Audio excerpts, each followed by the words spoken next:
Bienvenue sur notre chaîne. N'oubliez pas de vous abonner pour ne pas manquer les nouvelles vidéos. Bon visionnage. J'ai toujours été attiré par les endroits calmes quand j'étais enfant. Je me faufilais jusqu'au ruisseau qui serpentait à la lisière de la ville, observant l'eau onduler sur les pierres, son flux constant apaisait l'énergie agitée en moi. C'est devenu un sanctuaire où je pouvais m'asseoir et laisser mes pensées vagabonder aussi librement que le courant. Ces moments de solitude m'ont appris que la quiétude pouvait recéler une forme de pouvoir, une leçon que j'allais emporter à l'âge adulte. Mes années d'adolescence étaient un assemblage de contradictions. J'étais à la fois l'élève studieux qui brillait en classe et celui qui s'attirait des ennuis pour avoir séché les cours afin d'explorer des bâtiments abandonnés avec des amis. Il y avait une certaine exaltation à défier les attentes, mais au fond de moi, j'ai toujours su que je devrais réconcilier le rebelle et l'érudit en moi. Je ne voulais décevoir personne, et surtout pas moi-même. En grandissant, j'ai trouvé refuge dans les livres et les longs trajets en voiture à travers la campagne. Il y avait quelque chose dans la route ouverte qui reflétait les possibles que je sentais juste hors d'atteinte. Chaque virage sinueux et chaque horizon semblait murmurer la promesse d'une vie qui ne demandait qu'à être découverte. J'ignorais à quoi cette vie pouvait ressembler, mais je savais que je voulais qu'elle soit plus qu'ordinaire. Mes pensées dérivaient souvent vers la notion de but dans l'existence. S'agissait-il de franchir des étapes, diplômes universitaires, promotion, une maison avec une jolie clôture blanche, ou était-ce quelque chose de plus subtil, caché dans la façon dont on traite les autres, les moments concrets et la satisfaction discrète d'une vie bien menée? Ces réflexions n'étaient dictées par aucun événement précis, mais par le désir insatiable de comprendre ce qui donnait sa valeur à la vie. C'était une question qui me hantrait pendant des années, bien avant que je ne réalise combien mes choix allaient façonner la réponse. Ces réflexions, ces questions sur le sens et le but, sont restées avec moi au fil des ans. La vie répond souvent à ces interrogations de manière inattendue, à travers des moments qui paraissent ordinaires sur le coup mais se révèlent décisifs plus tard. J'en étais arrivé à croire que les relations, qu'elles soient de sang ou forgées par des expériences partagées, constituaient la pierre angulaire de tout ce qui compte. Mais même les liens les plus solides peuvent être mis à l'épreuve, et j'ai appris que tout ne résiste pas toujours au poids du temps ou de la souffrance. Aujourd'hui, ma fille Megan est venue me rendre visite. Ce fut une rencontre maladroite et tendue, qui nous a laissé tous deux le cœur lourd. Elle s'est montrée aimable et posée, mais les années qui s'étaient écoulées avaient érigé des barrières trop hautes pour qu'on les surmonte en une seule entrevue. Elle a dit ce qu'elle avait à dire, d'une voix stable mais chargée de nostalgie, puis elle est partie sans obtenir la réponse qu'elle espérait. Son désir était clair, elle voulait renouer notre lien. Je vais y réfléchir, lui ai-je répondu. À peine fut-elle partie que le poids de tout cela m'est tombé dessus, et je me suis effondré en larmes. Megan est adulte à présent, avec ses propres enfants, mais elle restera toujours la petite fille que j'ai tenue dans mes bras. Elle est intelligente, éloquente et, selon sa sœur, une épouse et une mère dévouée. Je la crois, car elle ressemble tant à sa mère, volontaire, déterminée. En tout point, elle est la fille dont tout parent pourrait rêver. Alors pourquoi n'ai-je pas adressé la parole à Megan depuis 5 ans? La réponse réside dans ce qu'a fait sa mère. Je me souviens encore de mes derniers mots à Megan comme si c'était hier, il y a 5 ans, lors des funérailles de sa mère. Submergé de chagrin et de colère, je l'ai abordée au bord de la tombée, les poings serrés et les dents crispées, je lui ai dit qu'elle était morte pour moi, tout comme la femme que nous venions d'enterrer. J'ai dit la même chose à mon fils Stuart, précisant bien à tous ceux présents que mes paroles s'appliquaient aussi à eux. Les regards d'incrédulité, le silence étouffant, me hantent encore. Mais ce fardeau était le mien seul à porter. Ce n'était pas seulement la perte de mon épouse, c'était la destruction de ma famille. Ce jour-là, je suis reparti main dans la main avec ma Benjamine, fait. Quand j'ai rencontré Connie, j'ai été complètement fasciné. Nous étions inséparables, comme si nous étions faits l'un pour l'autre. Quand nous nous sommes mariés, on plaisantait en disant que nous avions déjà l'allure d'un vieux couple. Nous avons passé 25 ans ensemble, puis quelque chose a changé, quelque chose que je ne comprends toujours pas. Notre fête d'anniversaire de mariage était grandiose, plus de 200 personnes, des amis, la famille, même le maire réunis sous un grand chapiteau, à manger, à rire et à danser jusque tard dans la nuit. Quand Connie et moi avons renouvelé nos vœux, je doute qu'il y ait eu un seul œil sec dans l'assemblée. Nous n'avions pas les nôtres secs non plus. Mais sur le moment, je n'ai vu qu'elle. Je n'ai pas remarqué nos enfants qui se tenaient à nos côtés à l'autel, ni les membres de la famille assis au premier rang, ni même notre chien beau au pied du célébrant. Je ne voyais que Connie, la femme que j'aimais, que j'avais toujours aimée. Megan venait de rentrer de son voyage de noces. Stuart en était à sa 2e année d'université, et fait entamer la sienne. Avoir toute la famille réunie à nouveau semblait parfait. Quelques jours après la fête, tout paraissait être rentré dans l'ordre. J'étais sorti pour rendre du matériel de location quand j'ai accroché un tout nouveau Lexus. L'agent qui est intervenu, Greg, était un gamin que j'avais autrefois vu jouer au baseball avec Stuart. Il avait grandi, sûr de lui, mûr. Nous avons échangé quelques mots jusqu'à ce qu'il mentionne quelque chose qui m'est resté en tête. « Désolé d'avoir manqué votre anniversaire », a-t-il dit. Mes parents m'ont dit que c'était une très belle soirée. J'ai serré sa main, me rappelant le gamin qui se faisait toujours retirer du jeu en tentant de voler la 2e base. Dites à Madame Jenkins de ralentir, la prochaine fois, a-t-il ajouté avec un sourire.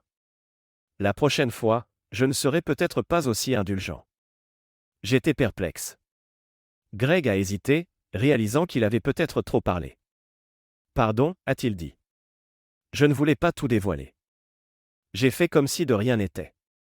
C'est bon. Connie ne me parle pas toujours de ses contraventions, elle croit que je vais lui retirer son permis. Je la laisse le penser.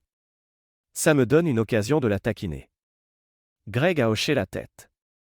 Eh bien, il y a 2 semaines, elle a brûlé un stop devant le Holiday Inn. Je ne lui ai pas donné de contravention, mais je lui ai dit de ralentir. J'ai froncé les sourcils. C'était le samedi 31 ? Oui, a-t-il répondu. C'était le jour où j'avais passé la journée avec mon père pour le convaincre d'entrer en maison de retraite. Connie m'avait dit qu'elle était restée à la maison pour lire. Je me suis persuadé qu'il devait y avoir une erreur de date. Connie ne me mentirait pas. Un mois plus tard, ma sœur m'a appelé, elle avait trouvé mon père étendu par terre dans sa cuisine après une chute. J'ai décidé de passer la journée avec lui, essayant une nouvelle fois de le convaincre de déménager. Stuart et Faye ont accepté de venir, mais Connie se réjouissait de rester seule avec son livre. Sur la route, Stuart a parlé d'une fille qu'il venait de rencontrer à la fac, et Faye a insisté sur le fait qu'elle ne s'intéressait pas encore aux garçons. J'ai fini par leur raconter l'histoire de ma rencontre avec leur mère. Quand nous sommes arrivés, mon père était de bonne humeur. Les enfants ont passé du temps avec lui, et nous avons tous profité du petit déjeuner. Vers midi, il a fait une sieste dans son fauteuil. Je vais abattre cet arbre mort derrière, ai-je dit. Restez avec papy. J'ai pris la voiture, mais sur un coup de tête, j'ai bifurqué. Je suis entré sur le parking du Holiday Inn, et là, j'ai vu la voiture de Connie. Je me suis dit que ce n'était qu'une coïncidence. Pourtant, il n'y avait qu'une seule Camry grise avec cette plaque personnalisée Conwoman. J'ai appelé la maison, personne. J'ai alors composé son numéro. Elle a répondu d'une voix enjouée. Salut, comment ça va? Pour la première fois, j'ai menti. Je fais juste quelques courses pour papa. Et toi, tu es où? Oh, j'ai fini mon livre et je suis allé faire du shopping. Ça ne te dérange pas, hein? J'ai hésité. Ne fais pas sauter le fond pour les études des enfants, ai-je plaisanté. Tu rentres quand? Vers 18h. Tu veux que je fasse le dîner? Non, je ne me sens pas très bien. Je vais peut-être rester chez papa ce soir, ai-je répondu. Il y a eu un bref silence, puis elle a dit. D'accord, tiens-moi au courant. J'ai demandé. Tu y es allée seule? Je conduis, a-t-elle rétorqué rapidement. Toute seule. Sois prudente, ai-je averti, et ne laisse pas Greg te surprendre encore à griller le stop. Silence. Au revoir, ai-je dit en raccrochant. Ensuite, j'ai attendu. Je ne savais pas vraiment ce que j'attendais, jusqu'à ce que je l'entende, un hurlement. Il venait de l'hôtel. J'ai scruté le parking, personne, pas un mouvement. Une voiture de police est arrivée, Greg en est descendu. Il s'est approché et m'a demandé. Monsieur Jenkins, c'est vous qui avez appelé? Non, Greg, ai-je répondu. Je n'ai rien signalé. On a reçu un appel pour un éventuel cambriolage, a-t-il dit, en jetant un coup d'œil à l'hôtel. Je vais aller vérifier auprès du gérant. Avant de partir, je l'ai retenu. Greg, faites-moi une faveur, voulez-vous? Demandez si Connie est là-dedans et, si oui, avec qui. Son visage a changé d'expression. D'accord. Il est entré. Les minutes ont paru interminables. Puis j'ai entendu les sirènes, une ambulance est arrivée et les ambulanciers se sont précipités à l'intérieur. Quelques instants plus tard, ils ont évacué quelqu'un sur un brancard. Greg est revenu, le visage assombri par une tristesse que je ne lui connaissais pas. « Je suis vraiment désolé, monsieur Jenkins, a-t-il dit à voix basse. Votre femme. On l'emmène à l'hôpital du comté. Elle a tenté de s'enfuir par une porte coulissante, elle ne s'est pas brisée, et elle s'est blessée grièvement près de l'œil. Elle était en crise d'hystérie. J'ai dégluti avec difficulté. Avec qui était-elle ? Greg a hésité. J'ai son nom et sa déposition, mais je ne peux pas vous les communiquer. Vous devrez faire une demande officielle au poste demain. Il a poussé un soupir. J'ai toujours cru que vous et Madame Jenkins étiez un couple solide. Il m'a tendu la main. Je ne l'ai pas serrée. Les larmes sont venues après son départ. Je ne me souviens plus du trajet jusqu'à la maison de mon père. Je suis juste resté garé dans l'allée, l'esprit vide. Faye m'a vu le premier, elle est sortie en courant. Papa, qu'est-ce qu'il se passe ? Je n'arrivais pas à parler. Elle m'a saisi le bras. Papa, réponds-moi, sa voix se brisait. Quand Stuart est sorti, j'ai enfin réussi à dire. Votre mère est à l'hôpital. Allez la voir. J'ai lancé les clés de la voiture à Stuart. Je n'y vais pas. Ils m'ont regardé, déconcerté, mais ils sont partis. J'ai vérifié que mon père allait bien, puis je me suis affalé sur le canapé, le cœur battant à tout rompre, le regard vide, les joues inondées de larmes. Mon père est venu en fauteuil roulant, s'arrêtant à mes côtés. Que se passe-t-il, Marc ? A-t-il demandé d'une voix douce. Je n'avais jamais été doué pour lui parler de mes problèmes personnels. Il était de la vieille école, plutôt porté sur l'idée de cacher ses émotions. J'avais fini par faire pareil. Quand j'étais enfant et que j'avais des difficultés, il me disait « Sois un homme, tout ira bien ». Je m'attendais à ce qu'il me sorte encore la même formule, alors je suis resté silencieux. Mais il a perçu que quelque chose différait. « Laisse-moi te raconter quelque chose au sujet de ta mère et moi », a-t-il dit à voix basse. Quelque chose que je n'ai jamais confié à personne. J'ai relevé les yeux, intrigué. Après ta naissance, j'ai commis une erreur. J'ai volé dans mon entreprise. Ta mère voulait une robe rouge très chère et je n'avais pas de quoi la lui offrir, alors j'ai pris un outil du boulot pour le revendre. Il a marqué une pause, repensant à cet épisode. Je me suis fait attraper. J'ai remboursé, mais ils m'ont licencié et ont appelé la police. J'ai eu de l'approbation. Le plus dur, c'était pas ça, c'était ta mère. Elle était furieuse, j'ai failli la perdre. Mon père a secoué la tête. Mais un jour, elle est rentrée avec une offre d'emploi pour moi, m'a dit d'aller à un entretien le lendemain matin. Elle m'a pris dans ses bras et a dit « Je te pardonne ». Il m'a regardé les yeux pleins de douceur. Elle m'a pardonné d'avoir presque détruit notre famille. Elle a mis sa fierté de côté, et je ne l'ai jamais oubliée. À partir de ce moment-là, j'ai fait tout ce que j'ai pu pour être l'homme dont elle pourrait être fière. Il a posé sa main froide et solide sur la mienne. Marc, je ne sais pas ce qui t'arrive. Mais peut-être que tu as besoin de pardon, ou peut-être que c'est toi qui dois pardonner. Quoi qu'il en soit, tu trouveras une solution. Je crois en toi. Je suis fier de l'homme que tu es devenu. Il a incliné la tête dans une prière silencieuse, puis est sorti de la pièce. Je suis resté allongé sur le canapé, le téléphone sonnant à répétition cette nuit-là sans que je puisse me résoudre à décrocher. Je suis simplement resté là, à écouter les grillons dehors, tandis que le temps s'étirait interminablement. Le lendemain matin, j'ai préparé le petit déjeuner pour papa, puis je suis sorti, espérant que l'air frais m'aiderait à y voir plus clair. J'ai enfourché le vieux vélomoteur et je suis parti, sans but. Vers midi, j'ai senti une main douce sur mon épaule. Papa, ça va. C'était fait. Elle s'est assise à côté de moi et a entouré mon cou de ses bras, comme lorsqu'elle était petite. Nous sommes restés là à pleurer en silence. Au bout d'un moment, Faye a parlé. Maman va s'en sortir physiquement. Elle a une commotion cérébrale, des points de suture, le nez cassé et des ecchymoses. Mais moralement, elle est au plus bas. Le docteur lui donne des calmants, mais quand elle se réveille, elle hurle ton nom. J'ai fermé les yeux, tentant de chasser ses paroles. Elle nous a expliqué ce qui s'est passé. Je ne veux pas répéter ça, mais papa, j'étais tellement en colère contre elle, je lui ai dit que je la détestais. J'ai craqué. Ne dis jamais ça. Ta mère t'aime. Elle a fait une terrible erreur, mais ça ne veut pas dire qu'on doit cesser de l'aimer. Fée est restée silencieuse un instant, puis a dit. Elle t'a trompé, papa. Elle nous a menti à tous. Est-ce qu'elle mérite encore notre amour? J'ai pris une profonde inspiration, le cerveau en ébullition. C'est ta mère, Fée. Ce qu'elle a fait ne change pas ça. Et toi, a-t-elle insisté? Tu l'aimes encore? Je ne savais pas quoi répondre. Je ne sais pas, ai-je admis. J'ai besoin de temps. Je suis encore sous le choc. Je ne sais même plus quoi faire. Fée m'a serré fort dans ses bras. Je suis là pour toi, quoi qu'il arrive. Tu n'as pas à traverser ça tout seul.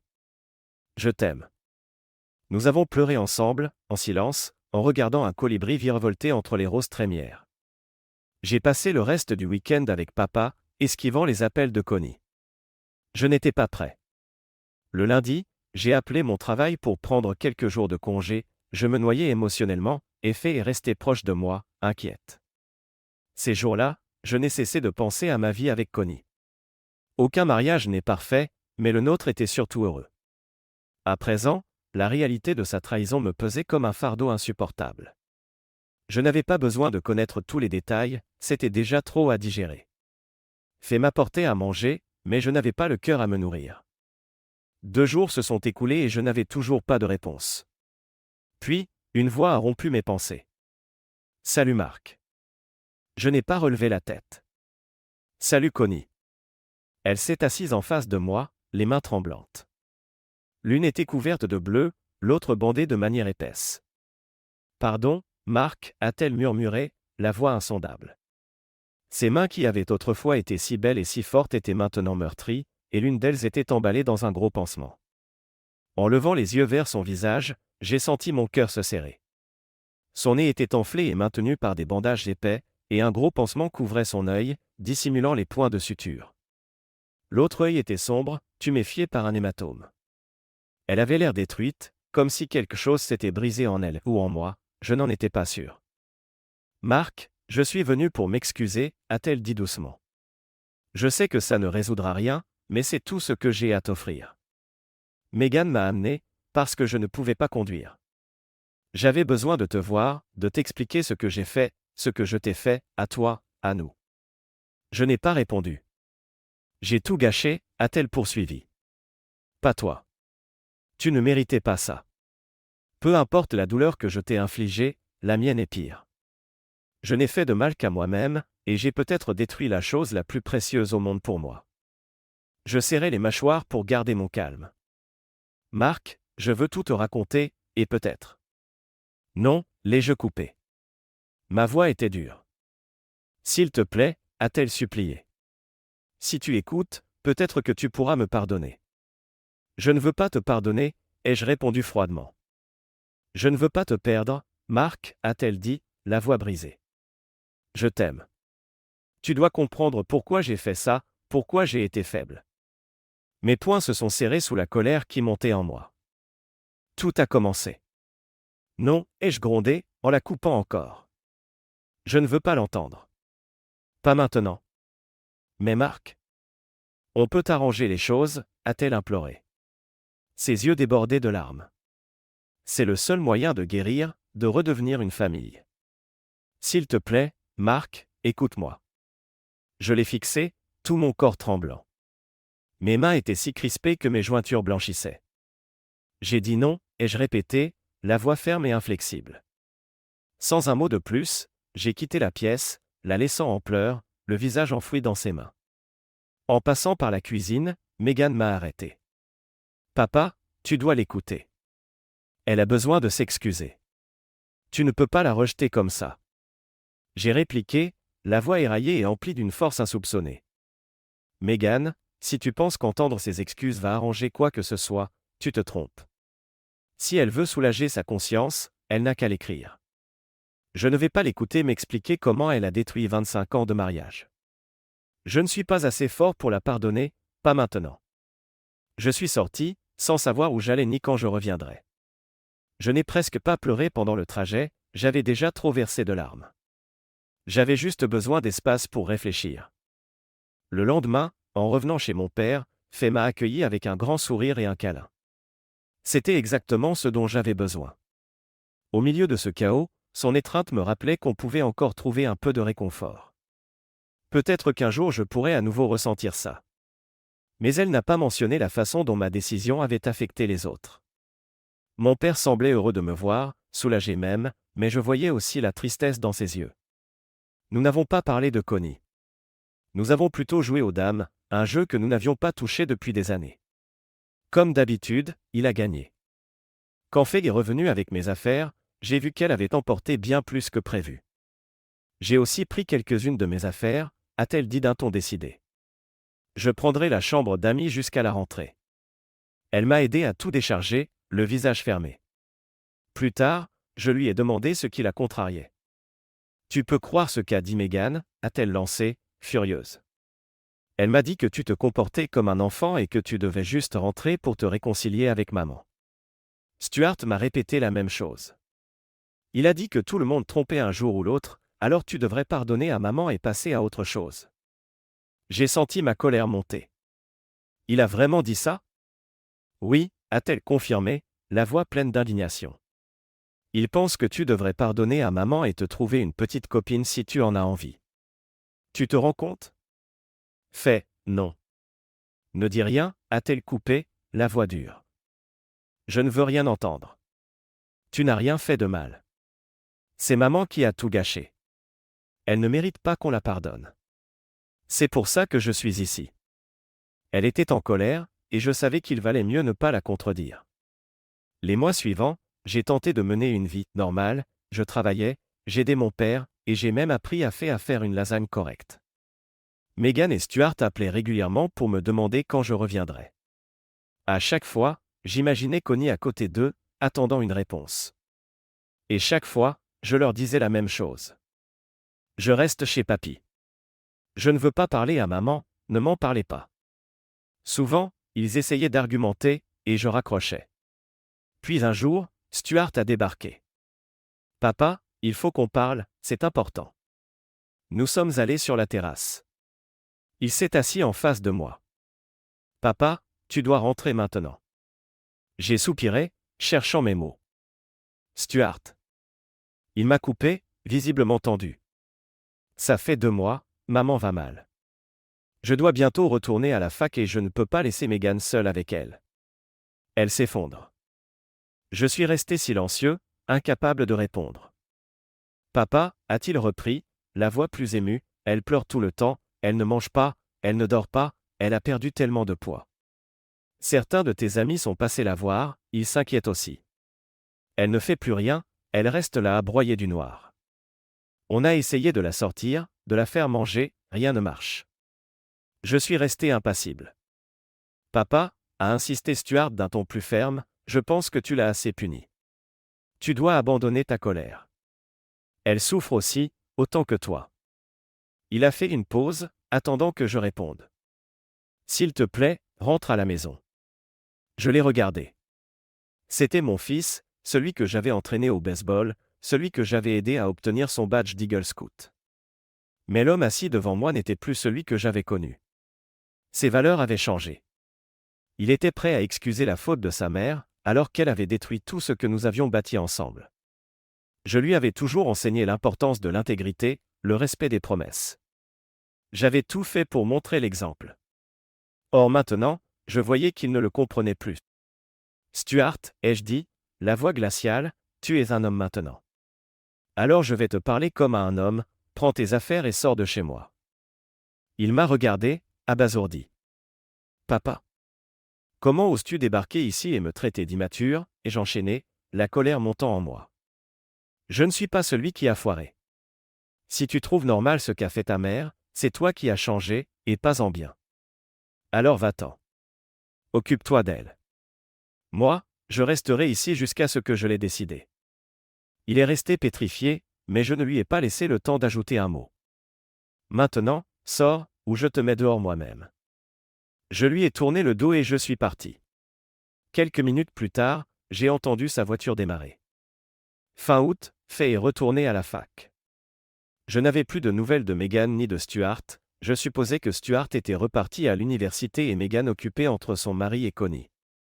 Il ne me contactait pas. Je n'avais plus que papa avec moi. Mi-septembre, j'ai reçu une lettre de Connie. J'ai essayé de la lire, mais l'émotion était trop forte. Je l'ai remise dans l'enveloppe et cachée dans un tiroir. J'avais pourtant dit à Megan que si Connie voulait se faire pardonner, elle n'avait qu'à tout m'écrire. À présent que j'avais sa lettre, je ne parvenais pas à y faire face. La blessure était trop vive. J'ai plutôt continué ma routine pour préserver un semblant de normalité. Faye m'appelait souvent pour prendre de mes nouvelles et de celles de papy. Elle me disait que Megan et Stuart faisaient de même pour Connie. Faye voulait passer en octobre pour mon anniversaire. Rester coincé ne sert à personne, m'a-t-elle dit un jour. On en parlera quand je serai prêt, ai-je répondu. Le 30 octobre, j'ai eu 50 ans, un cap que je redoutais. Ce matin-là, Faye est arrivée tout sourire. Je t'emmène, toi et papy, manger un grand dîner italien. Il est temps que tu goûtes à une vraie lasagne. J'ai esquissé un sourire, le premier depuis des mois. Après le repas, nous sommes rentrés tard. J'ai aidé papa à se coucher, puis j'ai rejoint Faye au salon avec une bière. Alors, papa, a-t-elle commencé, direct comme toujours, tu peux enfin me dire ce que tu as décidé. J'ai poussé un long soupir. J'ai décidé que je n'ai pas toutes les réponses. Je ne comprends toujours pas pourquoi elle a fait ça, et j'ai compris que fuir la discussion ne changera rien. J'ai lu sa lettre. Je ne suis pas sûr de tout croire, mais peut-être qu'une partie est vraie. Je ne comprends pas comment on peut être à ce point imprudent. Fais m'écouter attentivement, sans détourner le regard. Je réalise aussi que la réconciliation est probablement hors de portée, ai-je poursuivi. Mais je vais m'asseoir avec elle.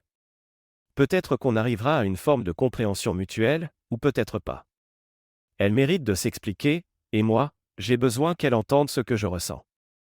J'ai marqué une pause, en passant la main dans mes cheveux. Si après tout ça je ne peux toujours pas la croire, alors je n'aurai pas d'autre choix que de demander le divorce. Je ne peux pas continuer comme ça. Je suis malheureux, et d'après ce que tu m'as dit, elle l'est tout autant. Aussi dur que ce soit, je vais aller la voir et clarifier la situation. J'ai soufflé un grand coup. Je l'appellerai demain. Avant que je ne puisse ajouter quoi que ce soit, le téléphone de Faye a sonné. Elle a regardé l'écran. C'est Megan, a-t-elle dit. Je vais sortir pour lui répondre. Elle a quitté le salon, disparaissant dans la fraîcheur nocturne. 5 minutes plus tard, elle est revenue, le visage livide, les yeux agrandis par la stupeur. Son regard s'est posé sur moi, puis sur le sol, puis sur une photo posée sur la cheminée, avant qu'elle ne s'effondre en sanglots dans mes bras. Je l'ai serrée contre moi, la laissant pleurer. Au bout d'un moment, elle a essuyé ses larmes. Papa, maman est morte. Mon estomac s'est noué à ces mots. Megan l'a trouvée ce soir, a poursuivi Faye d'une voix tremblante. Elle a avalé une bouteille de somnifère. Je ne pouvais plus respirer. Megan ne m'a rien dit de plus, a ajouté Faye.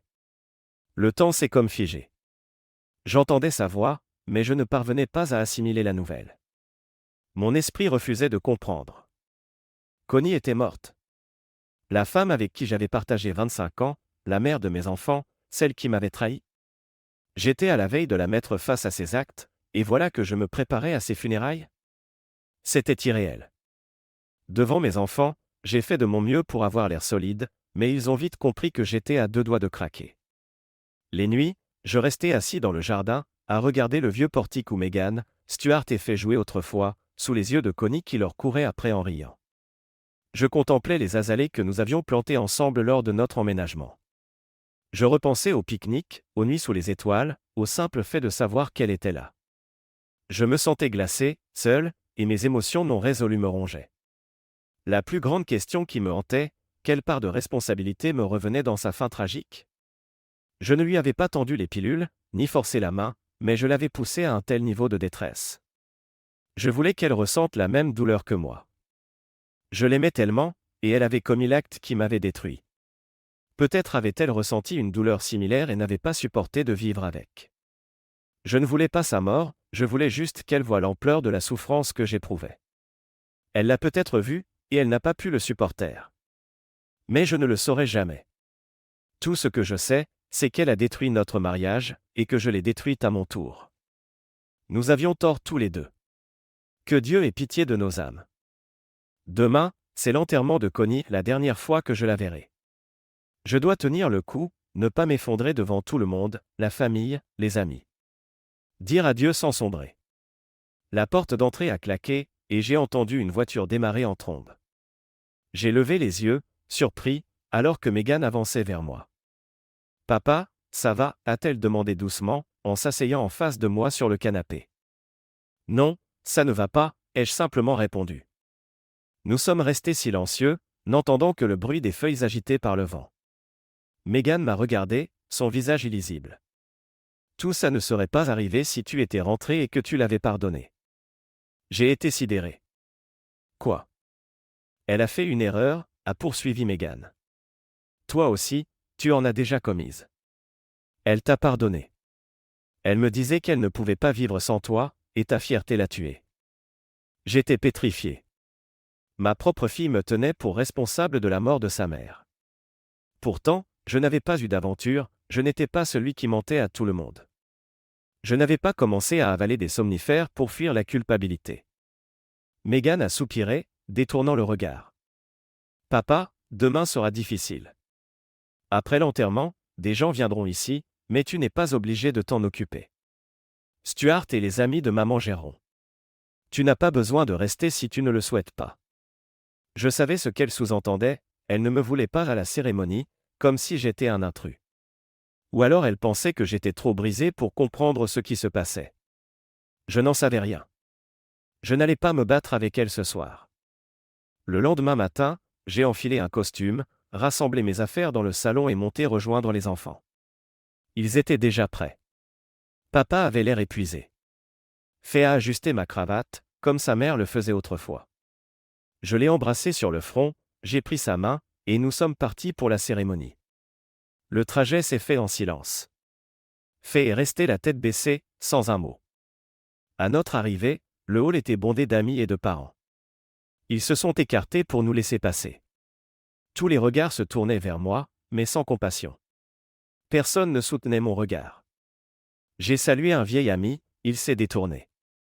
Mon patron m'a serré la main et offert ses condoléances, mais dans ses yeux, je ne lisais que froideur et jugement. Son entourage partageait le même regard. À leurs yeux, j'étais coupable. Fait m'a conduit jusqu'au cercueil. Nous nous sommes agenouillés pour nous recueillir. Mais les murmures ne cessaient pas, quel sans-cœur. Il l'a laissé tomber. C'est de sa faute. Fait m'a pressé la main, elle aussi entendait tout. Le pasteur a pris la parole, offrant des mots de réconfort. L'une des plus anciennes amies de Connie a chanté un cantique qu'elle aimait. À la fin du chant, elle a serré la main de Megan et de Stuart, mais elle nous a ignorés, Fait et moi. Ensuite, le pasteur a invité ceux qui le souhaitaient à s'exprimer. Plusieurs se sont avancés. Megan a été la dernière, elle a parlé de pardon, évoqué Jésus qui avait pardonné même à ceux qui l'avaient cloué sur la croix, et a insisté pour que nous fassions de même. Je suis resté assis, écoutant, puis j'ai senti que quelque chose venait de se briser en moi. Aux yeux de tous, j'étais devenu le méchant. Au cimetière, le vent nous glaçait. Le pasteur a prononcé les mots de conclusion, puis nous nous sommes rassemblés autour du cercueil. Il nous a remis à chacun une rose rouge à poser. Je suis passé en premier, suivi de Fait, puis de Megan et de Stuart. Un vieil ami de la famille, en fauteuil, a avancé pour un dernier adieu. C'était l'un des moments les plus durs de ma vie, mais ce n'était pas fini. J'ai retenu Megan et Stuart. J'ai bien compris ce qui se passait, ai-je dit d'une voix basse et sèche. J'ai vu ce que vous avez fait, ce que vous avez raconté. Parce que vous avez défendu votre mère et inventé des bobards, tout le monde me tourne le dos. Vous êtes mort pour moi, tout comme la femme qu'on enterre aujourd'hui. Leurs yeux se sont agrandis, choqués. Ne me parlez plus jamais, ai-je poursuivi, implacable. Ne m'appelez pas, ne me rendez pas visite. À partir de maintenant, je ne suis plus votre père. Je me suis tourné vers la petite foule des amis qui nous entouraient. C'est valable pour vous aussi. Ils sont restés silencieux, pétrifiés. Sans un mot de plus, j'ai pris Faye par la main et je suis retourné à la limousine. Je me suis occupé de papa. J'ai dit au chauffeur de démarrer, sans un regard en arrière pour Megan et Stuart, qui restaient là, incrédules. Seul mon patron, sa femme et 2 vieux amis du quartier sont venus à ma veillée. Faye était bien sûr présente. De leur côté, Megan et Stuart en ont tenu une autre, recevant les condoléances. Faye m'a raconté plus tard que tous pensaient que j'avais en quelque sorte abandonné Connie pour un petit faux pas et que ma froideur l'avait conduite au pire. Dans leur esprit, j'étais celui qui l'avait détruite. Faye est repartie à la fac, me laissant seul. Megan est restée avec son mari, et Stuart est retourné à ses études. L'été suivant, il était occupé ailleurs. Je me suis plongé dans le travail pour atténuer la douleur, mais c'était plus facile à dire qu'à faire. Plusieurs fois par semaine, je me réveillais la nuit en pensant que Connie était encore à mes côtés. D'autres nuits, je revoyais l'image d'elle avec John Jablonski au Holiday Inn. Dans sa lettre, elle avouait que c'était notre ancien voisin, parti avec sa femme 2 ans plus tôt. Le temps a passé, la douleur s'est atténuée, sans jamais disparaître. Megan a eu une fille qu'elle a nommée Connie et, 1 an plus tard, un garçon prénommé Chance, du nom du père de son mari. Je n'ai jamais rencontré mes petits-enfants. Stuart a épousé son amoureuse de la fac, je ne suis pas allé au mariage. 2 ans plus tard, elle a demandé le divorce, il l'avait trompée, comme sa mère l'avait fait avec moi. Il est parti s'installer en Californie, je ne l'ai plus revu depuis l'enterrement. Je ne savais tout cela que parce que Faye me glissait de temps en temps des infos, espérant m'adoucir. Elle voulait que je sois au courant de leur vie, que je n'oublie pas qu'ils restaient mes enfants. Mon meilleur ami est devenu mon patron. Il m'a écouté quand j'avais besoin de parler et m'a laissé le temps de me remettre.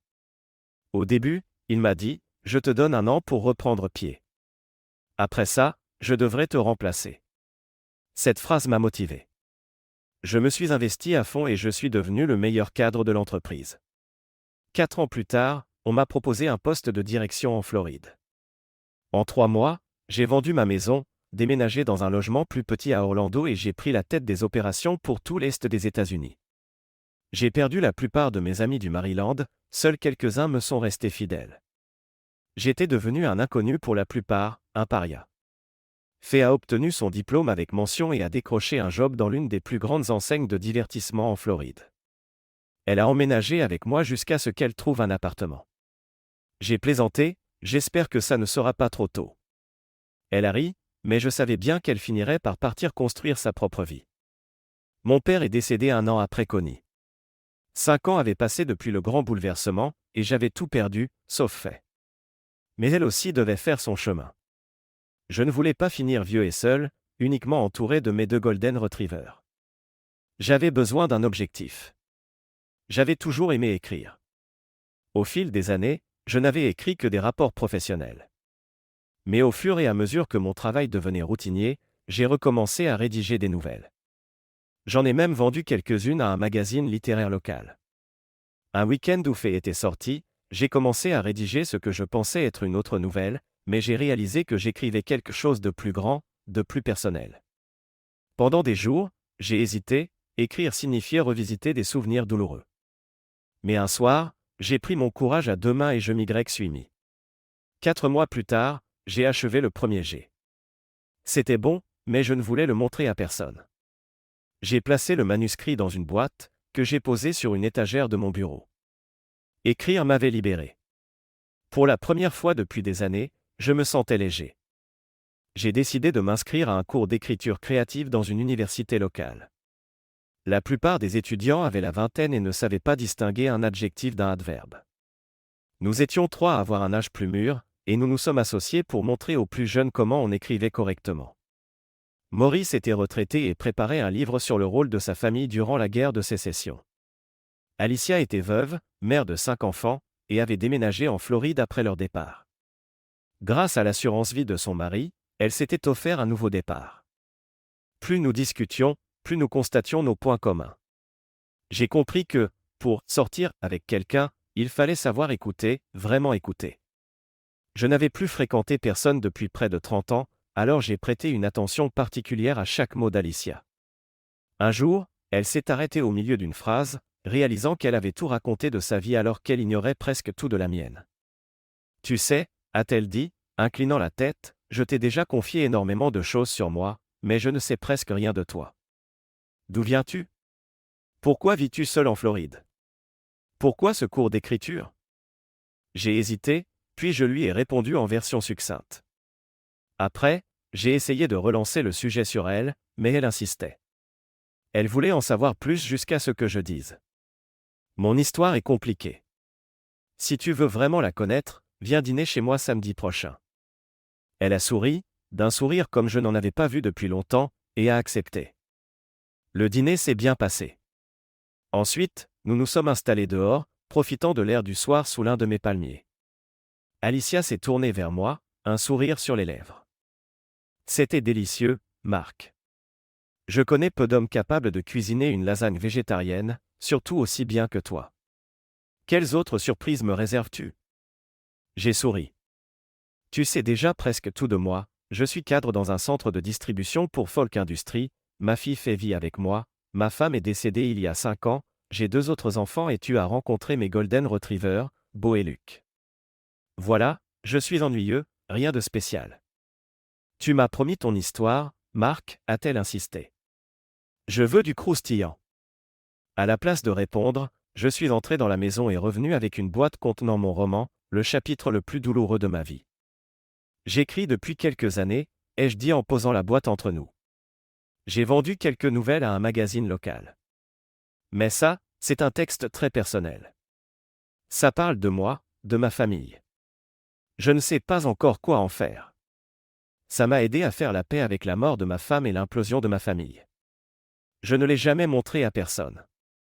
J'aimerais avoir ton avis. Je ne sais pas si c'est bon, mais je te fais confiance. Alicia m'a regardé avec admiration. Je serais ravi de le lire. Comment s'appelle-t-il? Fairweather Friends, ai-je répondu. Elle a haussé les sourcils. Waouh, 987 pages. Tu ne fais pas les choses à moitié. Je veux ton avis sincère, ai-je dit. Sois brutal si nécessaire. Je ne veux pas que Fay le lise, elle a déjà tout vécu. Ne t'inquiète pas, je vais le lire. Et je n'ai pas ma langue dans ma poche quand il s'agit de critiquer. Elle a souri. Je commence demain. Nous avons passé le reste de la soirée à discuter écriture, vie nocturne en Floride et nos films préférés. C'était une belle soirée. En la raccompagnant à sa voiture, elle m'a donné un baiser sur la joue, et je me suis senti comme un adolescent. Au cours suivant, Alicia n'était pas là. Je n'ai eu aucune nouvelle d'elle après ce dîner et j'ai commencé à craindre d'avoir commis une bévue. Peut-être avais-je été trop insistant. 2 semaines plus tard, un message m'attendait sur mon répondeur. Salut Marc, c'est Alicia. J'aimerais que tu viennes dîner vendredi. Mon fils est en ville et je tiens à ce que tu le rencontres. Il y aura aussi une surprise. Alors prends du bon vin blanc comme la dernière fois, on dîne à 19h. Rappelle-moi. À bientôt. Le vendredi, je me suis habillé de façon élégante mais décontractée. J'ai pris 2 bouteilles d'un Riesling allemand réputé et du Balthasar Resatenemer Schutzeno 2012 après l'avoir vu recommandé dans un magazine d'Orlando. Je me suis dit que ça irait bien avec la lasagne ou tout autre plat méditerranéen. Salut Marc, entre, m'a lancé Alicia en ouvrant la porte, un grand sourire aux lèvres. Elle m'a montré la terrasse où une petite table était dressée pour 3, avec bougies et verre à vin. Un homme est apparu entre 2 orangers et s'est approché de nous. Marc, voici mon fils, Barry. Barry, voici Mark Jenkins. Nous avons échangé une poignée de main. Ravi de vous rencontrer. Maman m'a parlé de vous en des termes élogieux. Elle est difficile à impressionner, ça veut donc dire beaucoup. Enchanté, Barry. Je crois qu'elle exagère un peu, ce n'est que notre cours d'écriture. Je n'ai rien de spécial. Alicia a souri. Allons nous asseoir. Elle a placé le vin au frais avant de s'installer, puis a pris ma main. Marc, je t'ai attiré ici sous un faux prétexte. On mangera quand le vin sera prêt, mais avant, j'ai une grande nouvelle à t'annoncer. J'espère que tu seras content. J'ai senti une pointe d'anxiété. D'accord. Quoi donc? Alicia a inspiré profondément, visiblement émue. J'ai lu ton livre en 2 jours. Je n'arrivais pas à le lâcher. C'était à la fois déchirant et porteur d'espoir. J'ai pleuré quand tu racontes le moment où tu es parti vivre chez ton père après la mort de ta femme, et j'ai repleuré quand tu as évoqué tes enfants. Marc, ton livre est le meilleur que j'ai lu. Je n'ai pas pu m'empêcher de le montrer à Barry. Normalement, il ne lit pas de manuscrits d'auteurs inconnus, mais il a fait une exception pour moi, et il a adoré. Elle s'est tournée vers son fils. Barry a enchaîné. Maman a raison. C'est le meilleur premier roman que j'ai jamais lu, et j'en lis beaucoup. Je travaille chez Prentice Press à New York, je suis directeur adjoint du service d'acquisition. On reçoit 100 livres par mois en moyenne. Je les évalue pour décider de leur publication et, s'ils sont sélectionnés, on bosse avec l'auteur pour l'édition et la distribution. Je veux qu'on publie ton livre. Il souriait. Après le dîner, on discutera de tout ça. Mais pour l'instant, je veux juste te féliciter. C'est un événement majeur. J'étais sans voix, essayant de ne pas laisser ma bouche béante. Alicia me regardait, radieuse. Après un long silence, elle m'a embrassé sur le front et est partie chercher le dîner. Pendant le repas, nous avons continué à parler du livre. Je voyais combien Alicia était émue par certains passages, et moi aussi. Nous avons dégusté le poisson qu'elle avait préparé et, au dessert, une tarte aux pêches. Barry m'a détaillé les grandes lignes du processus éditorial, les droits d'auteur, la suite des opérations. Je ne deviendrai pas riche, ai-je plaisanté. Non, mais tu vas partager une histoire qui compte, a-t-il répondu. C'est ça le plus important. Lorsqu'il s'est retiré pour la nuit, ma tête tournait sous l'avalanche d'informations. Alicia a servi le reste du vin et nous sommes restés dehors à discuter de ce que serait ma vie si le livre devenait un succès. Je sais bien que je ne suis pas Stephen King, ai-je ricané. Pas encore, a-t-elle plaisanté. Il était passé minuit quand j'ai dit que j'allais partir. Alicia m'a raccompagné à ma voiture et, cette fois, ce n'était pas un baiser sur la joue, mais un baiser long et profond, qui m'a rappelé que j'étais bel et bien vivant, même à 55 ans. Pendant 3 mois, j'ai collaboré avec l'un des éditeurs de Prentice Press pour peaufiner le manuscrit. On communiquait surtout par mail et par téléphone, avec une seule réunion en personne. La première étape a consisté à migrer mon texte de Word vers leur logiciel éditorial, efficace pour les corrections, mais peu pratique pour écrire du neuf. Une fois la révision terminée, j'ai passé un week-end à relire les épreuves papier et à faire d'innombrables ajustements. Même après des dizaines de relectures, je trouvais toujours quelques détails à modifier. L'éditrice m'avait prévenu que ce serait ainsi, et elle avait raison. Le jour, je travaillais chez Folk Industries. Le soir, je m'occupais du livre. Fay se réjouissait de mes progrès. Tu ne le liras qu'une fois que j'aurai entre les mains le premier exemplaire imprimé, ai-je prévenu. Elle veillait sur ma santé, me faisait faire de l'exercice, et on regardait les infos ensemble. Alicia ne venait que le week-end. Je ne veux pas drainer ta créativité, plaisantait-elle.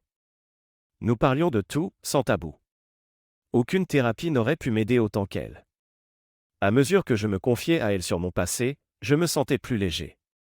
Je ne pourrais jamais oublier ce que Connie m'avait fait, ni ce que j'avais fait moi-même. Mais à présent, je réalisais que nous avions tous deux nos torts, et cette prise de conscience m'allégeait. Notre complicité est devenue plus profonde. Le jour où j'ai envoyé la version définitive à Prentice Press, Alicia a célébré l'événement en restant dormir à la maison. Nous avons fêté ça plusieurs fois, si vous voyez ce que je veux dire. Quand Fay est rentrée à l'improviste, elle nous a vite repérés et a préféré loger chez son copain. Alicia m'apportait un nouveau regard sur la vie. Mon livre est sorti le 1er mai.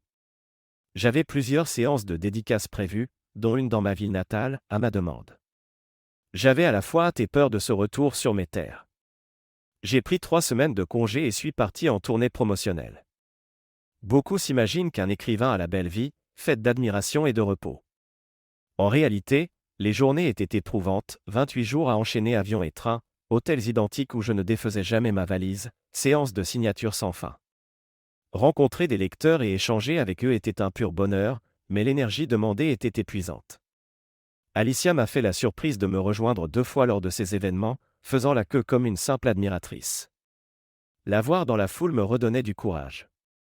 Elle jouait la timide, et moi, le grand auteur qui charme la belle locale. C'était amusant. Puis, le soir venu, on restait ensemble pour décompresser. Chaque départ laissait un vide. On s'appelait souvent, mais ça ne remplaçait pas sa présence dans mes bras. Au fil des semaines, J'ai compris que je ressentais quelque chose que je croyais perdu depuis longtemps et j'espérais qu'elle le ressentait aussi. La dernière étape de ma tournée était ma ville natale. J'avais demandé à Prentice Press de clôturer par là. La séance avait lieu dans une librairie à quelques kilomètres de mon ancienne maison. À mon arrivée, une longue file attendait déjà. Une table était prête avec une cinquantaine d'exemplaires de mon livre et une grande affiche portant ma photo. En jetant un regard à la file, j'ai reconnu des visages familiers. Les premiers étaient mon ancien patron et sa femme. J'ai aussitôt contourné la table pour leur faire un gros câlin. Nous avons échangé nos coordonnées. Il faut que tu viennes nous voir un de ces jours. Je te le promets, ai-je répondu, ravi. J'ai ensuite pris place pour signer. Les lecteurs défilaient, je signais, prenais des photos, discutais. Vers la 30e minute, un vieil ami s'est présenté. Je l'ai reconnu tout de suite, il faisait partie de ceux qui, aux funérailles de Connie, refusaient de me regarder. J'ai signé son livre, griffonné un mot rapide et lui ai souri en lui serrant la main. Puis il a dit quelque chose d'inattendu. Je suis vraiment désolé de la façon dont je t'ai traité. Je ne savais pas. Il est reparti, me laissant sans voix. Plusieurs autres du même genre se sont avancés, présentant leurs excuses pour m'avoir jugé sans connaître toute l'histoire. Je me suis senti mal à l'aise devant tant de repentir, mais je ne pouvais pas les ignorer. Le moment le plus étrange est survenu quand Lenore Jablonski est arrivée, un exemplaire du livre en main. Elle avait l'air gênée. « C'est dommage de se revoir comme ça », a-t-elle dit. « Je suis venu te demander pardon pour ce que John t'a fait. Si ça peut te soulager, je l'ai foutu dehors après la mort de Connie. On est divorcés depuis 4 ans. Je suis fiancé à quelqu'un d'autre. » Elle a marqué une pause. « Et je veux que tu saches. Des rumeurs ont circulé, disant que tu préparais ta vengeance contre John. Il a dû les entendre, parce qu'il a quitté son travail et est parti en Arabie Saoudite. Je ne l'ai pas revu depuis. » J'ai froncé les sourcils, essayant d'assimiler l'information. Elle a avoué. « En fait, c'est moi qui ai lancé cette rumeur. » Nous avons gardé le silence un instant, puis elle a posé son livre devant moi. Je l'ai signé. À Lenore, une amie, pas seulement sous un soleil radieux.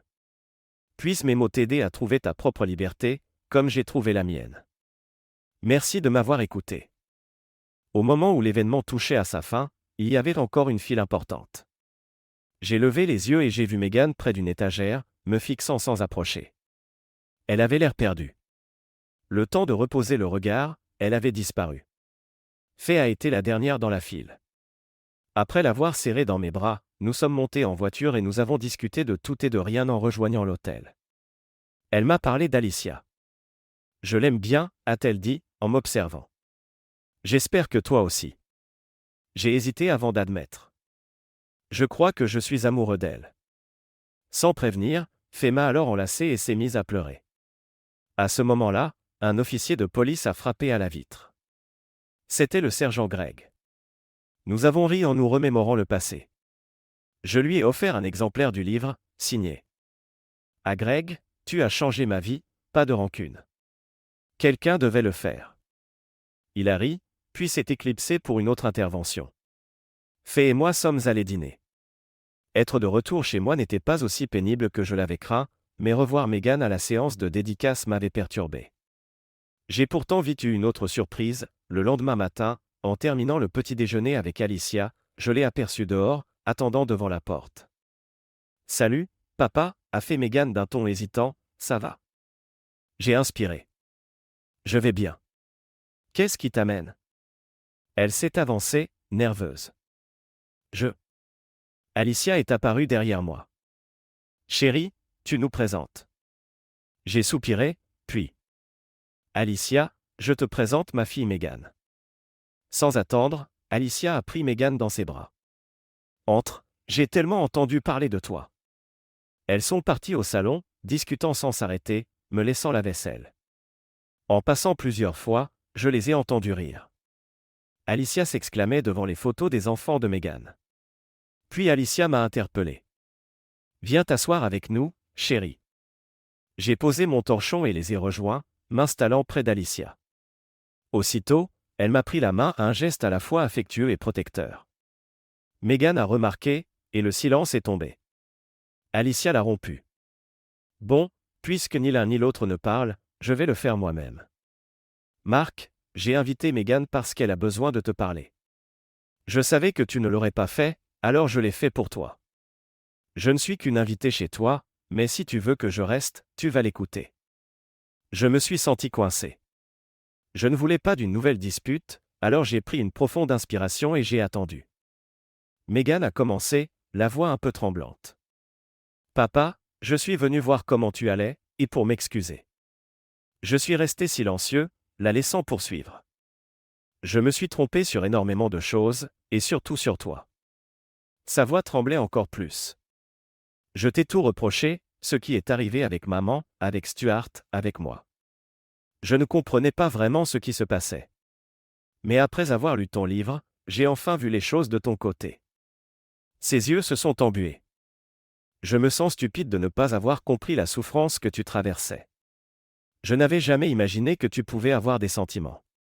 Quand on était petit, tu donnais l'impression d'être inébranlable, que tout allait toujours bien. Je n'ai pas réalisé qu'en réalité, tu gardais tout pour toi. Maman a brisé cette façade, et elle t'a fait plus de mal que je ne l'aurais pensé. Elle a pris un instant pour respirer. Je croyais qu'il suffirait que tu lui pardonnes, que tu rentres pour que tout redevienne normal. Je ne voyais pas que ta force se manifestait autrement, celle qui t'a fait partir, malgré 25 ans de mariage, parce que c'était la seule façon de nous préserver. Elle a reniflé.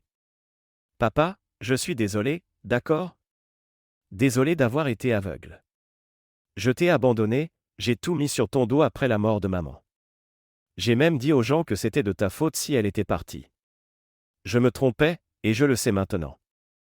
Elle a relevé la tête. J'essaie de réparer mes erreurs. J'ai acheté plusieurs exemplaires de ton livre pour les amis de maman, je leur ai expliqué qu'ils avaient tout faux sur toi, qu'ils ne comprenaient pas à quel point tu souffrais. Megan a essuyé une larme. Je t'ai vu à ta dédicace, j'ai voulu venir te serrer dans mes bras, mais j'étais trop honteuse. Je suis ici pour te dire pardon et pour te demander de refaire partie de ma vie. Ça fait plus de 5 ans, j'ai 2 enfants magnifiques. Papa, je veux que tu les connaisses. Je veux que tu sois mon père à nouveau. Je t'aime.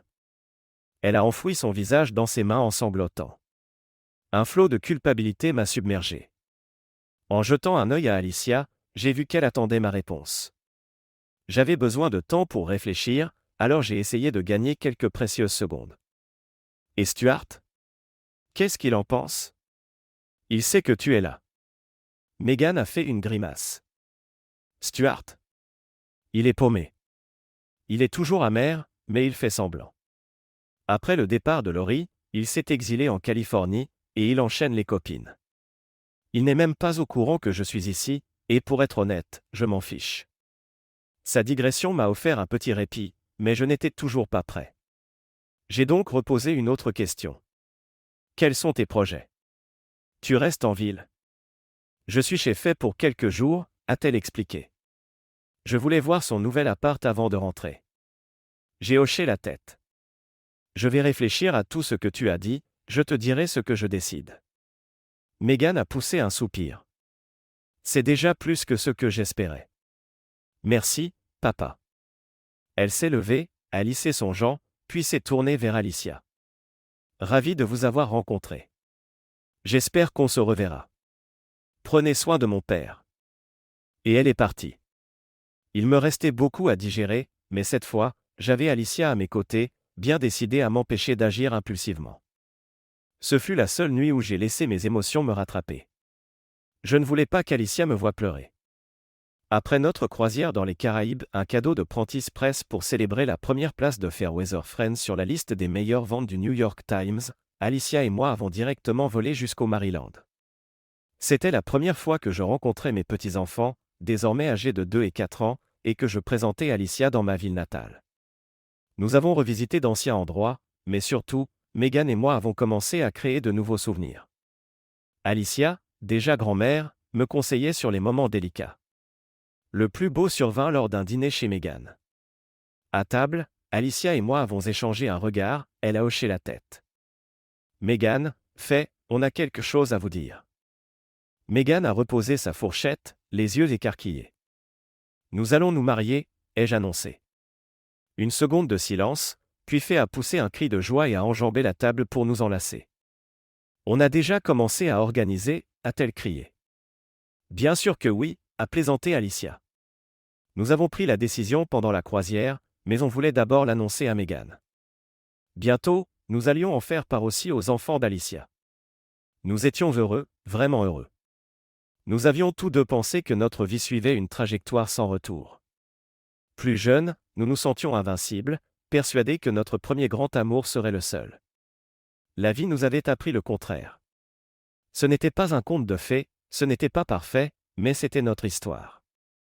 J'avais été heureux avec Connie pendant 25 ans, et j'espérais l'être tout autant avec Alicia pour les 25 années à venir.